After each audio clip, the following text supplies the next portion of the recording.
I was an only child in a family that was never rich, but we made it work. After my parents divorced when I was 16, I made a promise to myself that I would build a better life. That drive led me to become a successful software engineer by my early 30s. For 5 years, I funded luxurious family vacations, believing I was creating special memories. That was until last summer in Maui, when I overheard my sister and aunt laughing by the pool. Thank God for Collins, our family cash cow. The words pierced my heart as I realized they saw me as nothing but a wallet. I froze, unsure how to respond, but I knew something had to change. Let me know where you are watching this from, and make sure to like and subscribe to find out what happened when the next family vacation came around. Trust me, they never saw it coming. Growing up in Minnesota was never easy for me financially. My parents worked hard to keep our middle-class lifestyle afloat, but there were always more bills than money. When they divorced during my sophomore year of high school, it only made things tighter. My mom, Sandra, took on extra shifts at the hospital, where she worked as a nurse while I started bagging groceries on weekends to help with expenses. Those early struggles lit a fire in me. I threw myself into computer science, earning scholarships that got me through college with minimal debt. The countless all-nighters coding and studying paid off when I landed an entry-level position at a Seattle tech company right after graduation. I lived frugally, sharing an apartment with 2 roommates and saving every penny I could while climbing the corporate ladder. By 30, I had become a senior software architect with a 6-figure salary and a comfortable condo overlooking Lake Union. The financial security I had craved all my life was finally mine. But success feels hollow when you cannot share it, especially when your family continues to struggle. My mom had been forced to scale back her hours due to developing arthritis. My younger sister Audrey bounced between retail jobs, never quite finding her footing. Aunt Patricia, my mother's sister, was a school administrator who constantly complained about being underpaid. Her children, my cousins Jake and Megan, were still finding their way through college and early careers with the typical financial challenges that entails. Only Uncle Frank, Patricia's husband, seemed reasonably stable as a plumber with his own small business. 5 years ago, after receiving a substantial promotion and bonus, I had an idea that filled me with excitement. I called my mom on a Sunday afternoon in January. "Mom, what would you say to a family vacation this summer? All expenses paid, you, me, Audrey, Aunt Patricia, and Uncle Frank, Jake, and Megan. Somewhere warm with beaches." The silence on the other end lasted so long, I thought we had been disconnected. "Collins, honey, are you serious?" she finally asked, her voice wavering. "Absolutely. I can afford it now, and I want to do this for everyone. We have never had a proper family vacation." Her tears of gratitude convinced me I had made the right decision. Soon, I was planning our first family trip to a modest resort in Florida. The cost came to just under $5, for everyone, covering flights, accommodations, and even a small daily allowance for activities and meals. That first trip remains one of my fondest memories. Seeing my mom relaxed on the beach without the worry lines that had become permanent fixtures on her face. Watching Audrey laugh as she tried parasailing for the first time. Even Aunt Patricia seemed genuinely appreciative, hugging me tightly on our last night and saying, "You have no idea what this meant to all of us, Collins." The success of that first vacation naturally led to another the following year. This time, we went to California wine country, staying at a slightly more upscale resort. The budget increased to around $7,000, but the joy it brought seemed well worth the investment. By the 3rd year, the annual family vacation had become an established tradition. We visited the Grand Canyon with a side trip to Las Vegas, with costs climbing to nearly $10,000. As family members began requesting specific activities and accommodations, I noticed subtle changes in their attitudes. Less gratitude, more expectation. "Collins, the hotel you booked only has a standard pool," Audrey commented while reviewing the itinerary. Doesn't this place have an infinity pool option? That would make for better Instagram photos. The package tour you chose for the Grand Canyon only includes lunch, Aunt Patricia pointed out. The premium tour with dinner at sunset would be a much better experience, do you not think? Still, I brushed these comments aside. I had the means to provide these experiences, and their happiness seemed worth the increasing price tag. By the fourth year, our vacation to New Orleans and the Gulf Coast topped $12,000, with family members now routinely suggesting upgrades and add-ons without any mention of the additional costs. The fifth vacation, the one where everything changed, was to Maui. The total came to just over $15. Zero, zero, zero, nearly triple the cost of our first trip. Planning had become increasingly stressful as family members sent constant suggestions for five-star resorts, oceanfront suites, helicopter tours, and exclusive dining experiences. The gratitude that had once warmed my heart had all but vanished, replaced by a sense of entitlement that I had been trying not to acknowledge. My relationship with each family member had subtly transformed over these years. Mom remained supportive and loving, but she had developed a habit of passively enabling the others, never stepping in when their demands became excessive. "They are just excited about the trip," Collins, she would say, when I expressed frustration at their growing wish lists. Audrey had transformed from my sweet little sister into someone I sometimes barely recognized. Constantly comparing our vacations to those of influencers she followed online, treating luxury as her birthright rather than a privilege. Each year, her thank yous became shorter while her requests grew longer. Aunt Patricia had appointed herself the unofficial vacation coordinator, regularly sending me links to exclusive resorts and experiences that were absolute must-dos according to her extensive research. She never acknowledged the financial implications of her suggestions, acting as if money were no object. Cousins Jake and Megan had followed Patricia's lead, becoming increasingly bold in their requests for upgraded flight seats, specific room requirements, and expensive excursions. Only Uncle Frank maintained a sense of genuine appreciation, often pulling me aside to thank me privately and occasionally trying to rein in Patricia's more extravagant suggestions. I never complained, though. These people were my family, and providing these experiences gave me a sense of purpose and pride. At least, that was what I told myself until that fateful afternoon in Maui. The Hawaiian sun beat down as I finally arrived at our luxury resort in Maui 12 hours later than planned due to a critical system failure at work that required my immediate attention. The company jet had been made available to ensure I would miss as little of the family vacation as possible, a perk that would have thrilled me if I had not been running on fumes after 30 hours without sleep. Stepping into the lavish lobby with its soaring ceilings and fragrant plumeria blossoms, I felt a mixture of exhaustion and anticipation.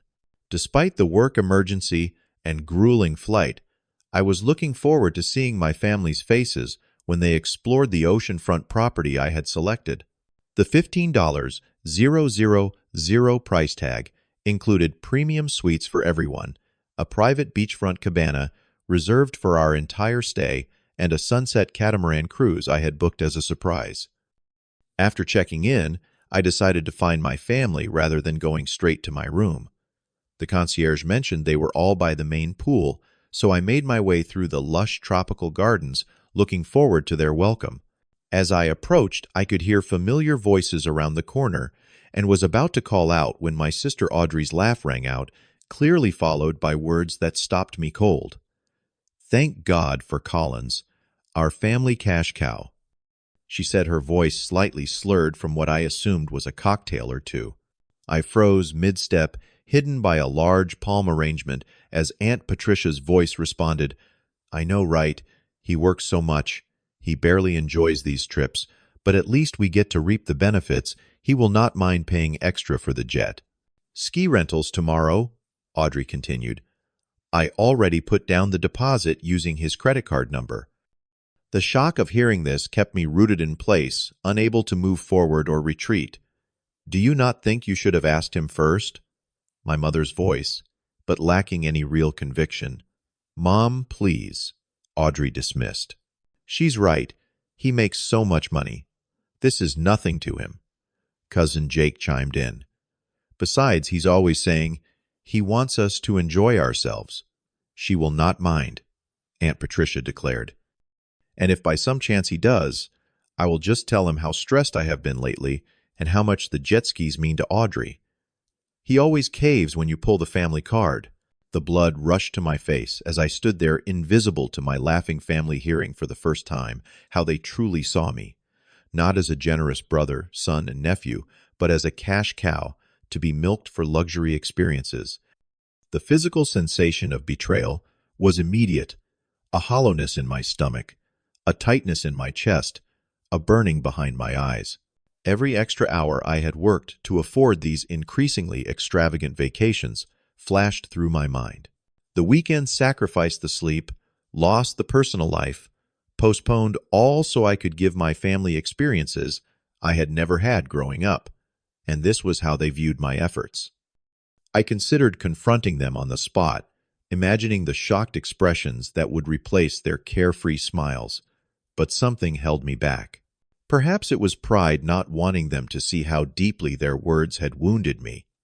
Or maybe it was the need to process what I had heard before deciding how to respond. Either way, I quietly retreated to my suite, telling the staff I was not to be disturbed. Lying on the king-sized bed, staring at the ceiling fan as it spun lazily above me, I replayed their words over and over. The casual cruelty, the entitled assumption, the utter lack of appreciation, it was all so far from what I had believed our relationship to be. When I finally emerged the next morning, I forced a smile and blamed my absence on work exhaustion. No one questioned it too deeply, all eager to begin the day's activities. With my eyes now opened, I began noticing all the entitled behaviors I had previously overlooked or excused. At breakfast, everyone ordered the most expensive items on the menu without a second thought. My sister selected a $30 specialty coffee in addition to her $50 breakfast, while Aunt Patricia insisted on champagne to start the day properly. When the bill came, it was automatically handed to me without even a token offer from anyone else to contribute. "This place has the most amazing spa treatments," Aunt Patricia announced as we finished eating. "I have booked appointments for myself, Sandra, Audrey, and Megan this afternoon. Hope that is okay, Collins. It is only about $300 per person. Not a question, but a statement, not even the pretense of consulting me before committing nearly $1,200 of my money." The rest of the vacation continued in this vein. Family members disappeared to book activities on my dime without discussion, returned with shopping bags from luxury boutiques, ordered room service for midnight snacks. With each thoughtless action, the weight of realization grew heavier. They saw me as nothing but a wallet. Even more painful was noticing how they treated the resort staff compared to how they treated me. With servers and housekeepers, they were demanding and sometimes dismissive, behaving like entitled guests who believed their status entitled them to special treatment. Yet these were the same people they had once been working hard for modest wages. They had forgotten their roots, and I had helped them do it. The final straw came on the last night during our farewell dinner at the resort's most exclusive restaurant. As dessert was served, Aunt Patricia raised her third glass of expensive wine and made what she clearly thought was a touching toast to Collins. "The reason we are all here enjoying this amazing week, we are so lucky to have such a generous provider in our family." Provider, not brother, son, nephew, cousin. Provider. The word choice said everything. The flight home was quiet, at least for me. The others chatted excitedly about the highlights of the trip, occasionally throwing a "thanks again, Collins" in my direction without really meeting my eyes. I nodded and smiled on autopilot, my mind already working through what would happen next. Back in Seattle, I spent weeks processing the betrayal alternating between hurt anger and guilt for feeling both. My best friend Taylor listened patiently as I recounted the cash cow incident over drinks at our favorite bar. "They have been taking advantage of you for years," Taylor said bluntly after hearing the full story. "You need to set some boundaries before this ruins your relationship with your family entirely." But how, I asked. If I just stop funding the vacations completely, I am the bad guy who ruined a family tradition. What about a middle ground? You could still contribute, but not fund everything. Make it a true family effort. That conversation planted the seed of what would later become my plan. Over the following months, I reflected deeply on my own role in creating this dynamic. By never asking for anything in return, by never setting limits, I had unintentionally trained my family to see me as an unlimited resource rather than a person with feelings and limits. I read books on family psychology and financial boundaries, consulted with a therapist about healthy ways to reset expectations, and gradually came to understand that continuing the current pattern would only cause more resentment and damage in the long run.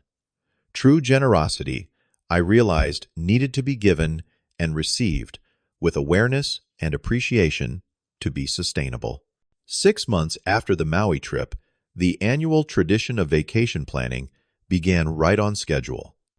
Our family group chat lit up with suggestions, each more extravagant than the last. Aunt Patricia was the first to weigh in.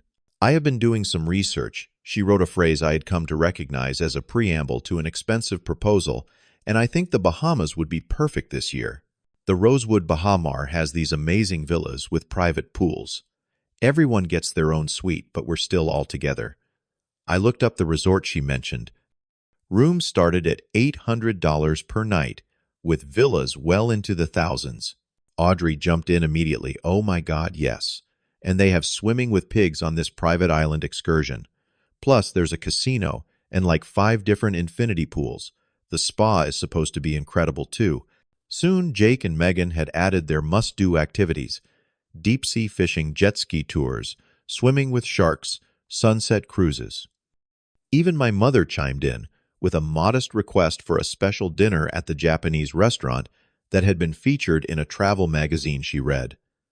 Not once did anyone mention costs.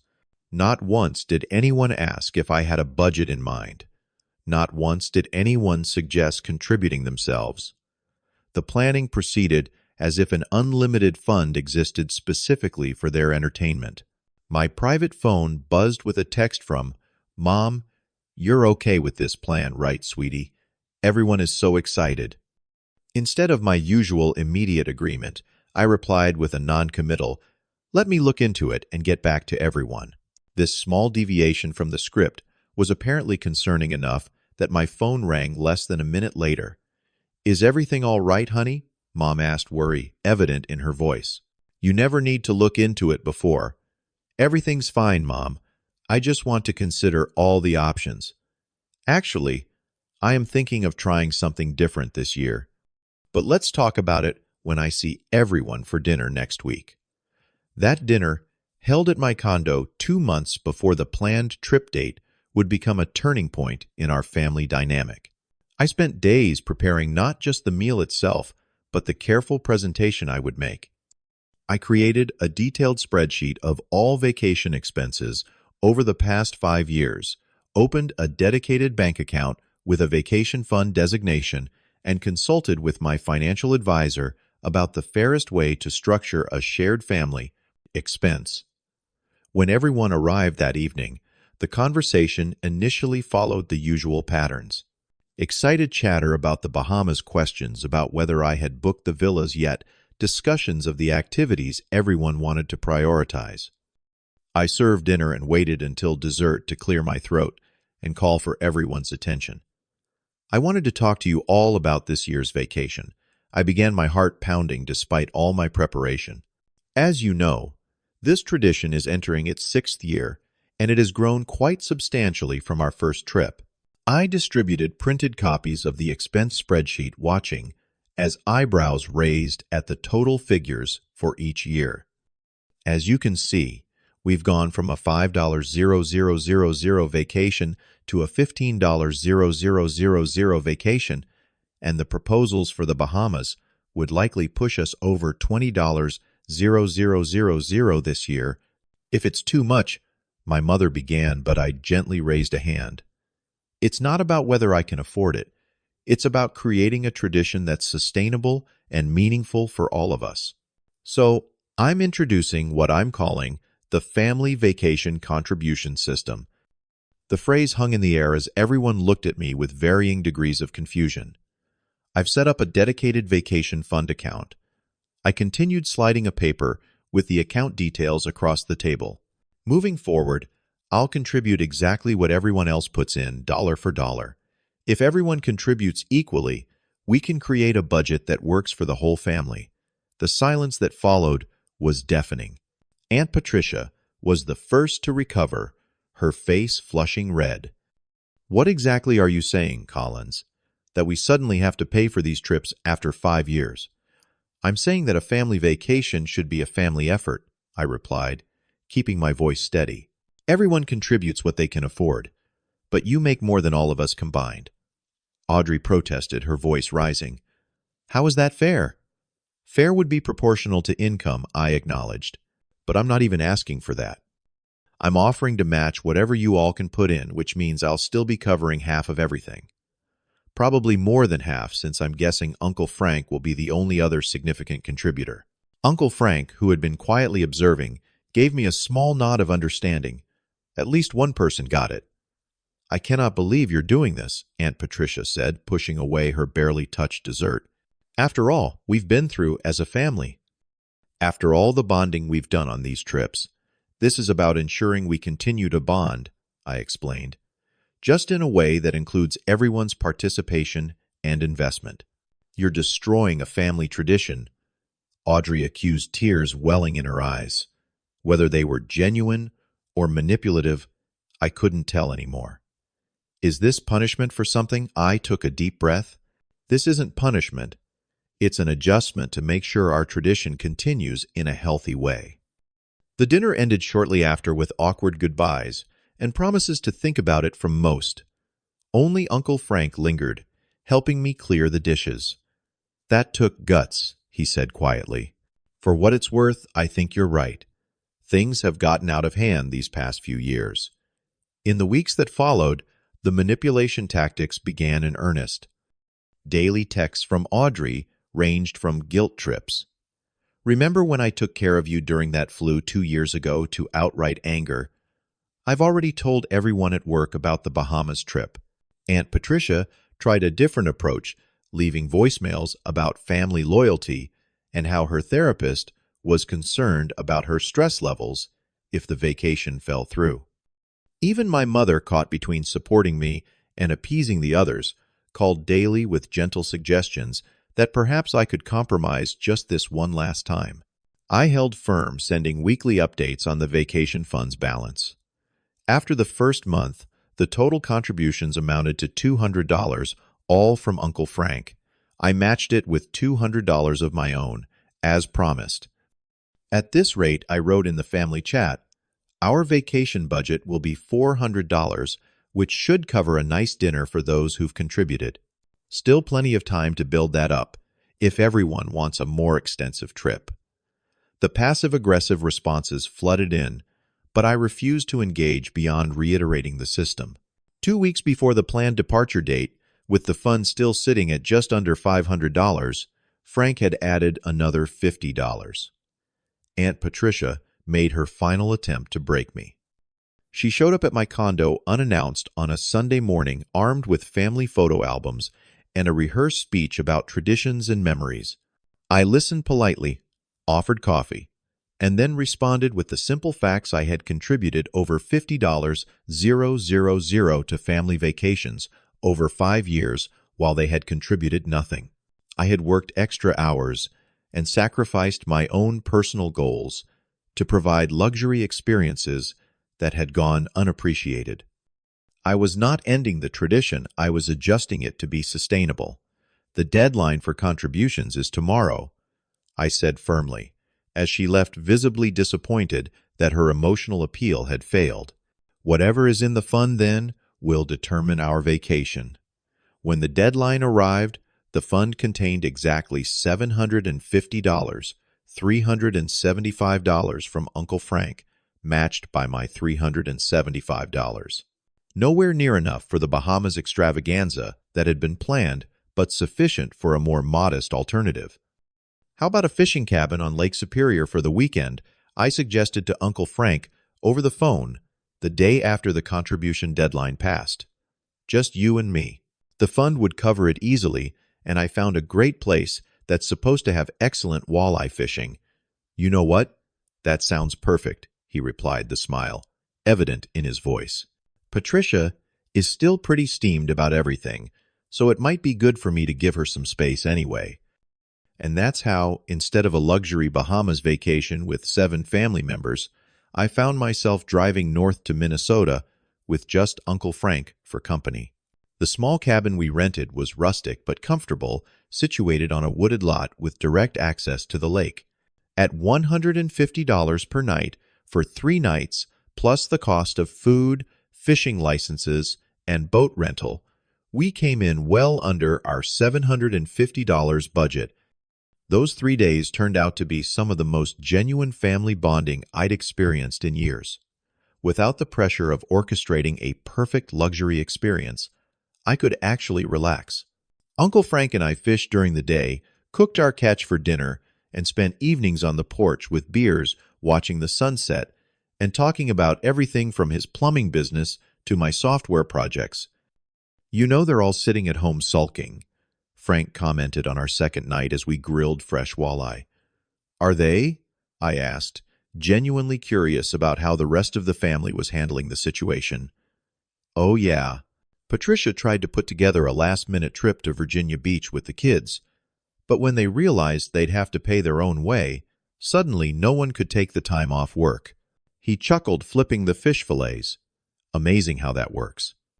I felt a twinge of guilt, imagining my mother alone, while everyone else was angry. How's Mom taking it? Sandra Frank shook his head.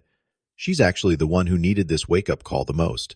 She called Patricia out for the first time in years, told her she should be ashamed for taking advantage of your generosity for so long. He paused, looking at me directly. You did the right thing, Collins. It wasn't easy, but it was right. Returning home after that modest but enjoyable trip, I braced myself for what I expected would be weeks or even months of family tension. I wasn't wrong. Audrey refused to speak to me directly for nearly 6 weeks, communicating only through our mother when absolutely necessary.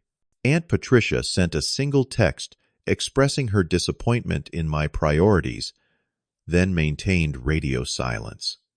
Jake and Megan, following the adults' lead, became noticeably absent from family gatherings where I was present. Only my mother surprised me showing up at my condo the week after I returned with a home-cooked meal and tears in her eyes.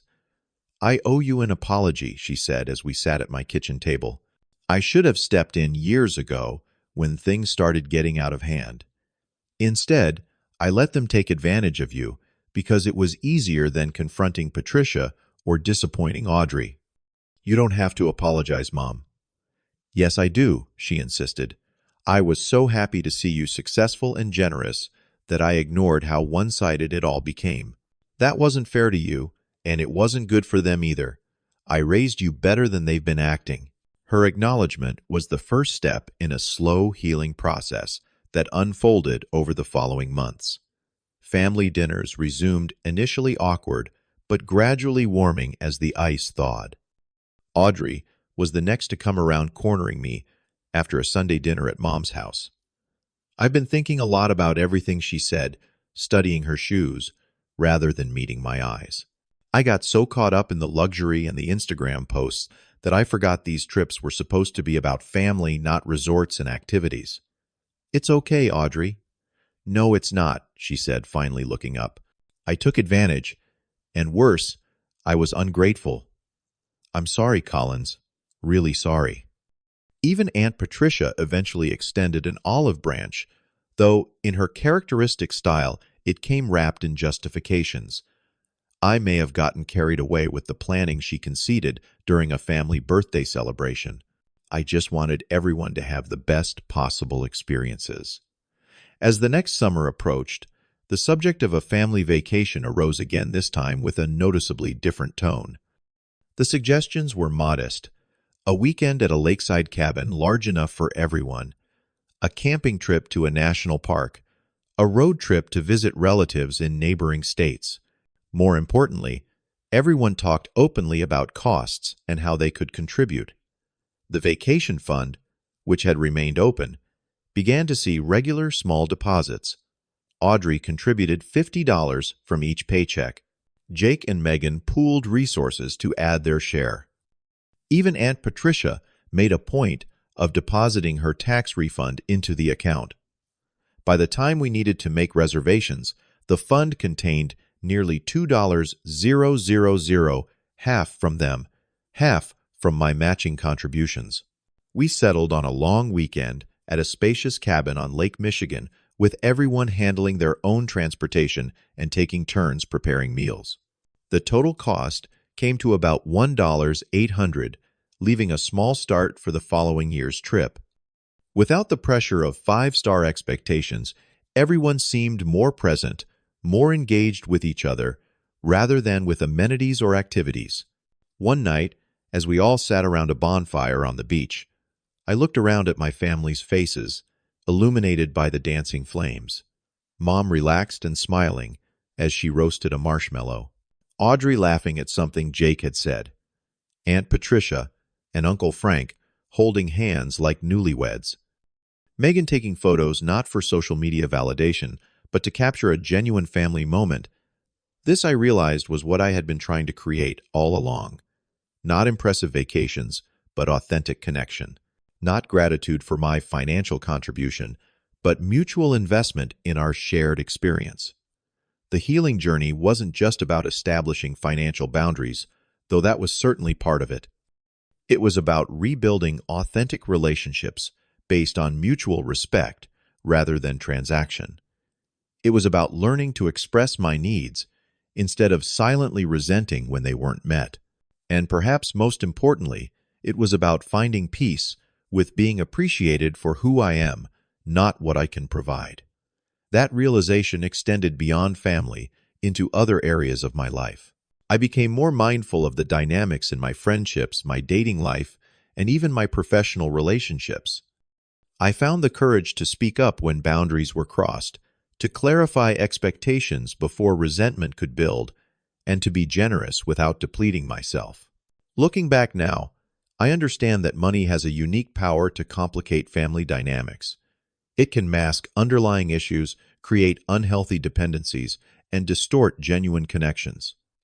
The true measure of family isn't how much you spend on each other, but how much you value each other's whole selves, strengths, flaws, and boundaries included.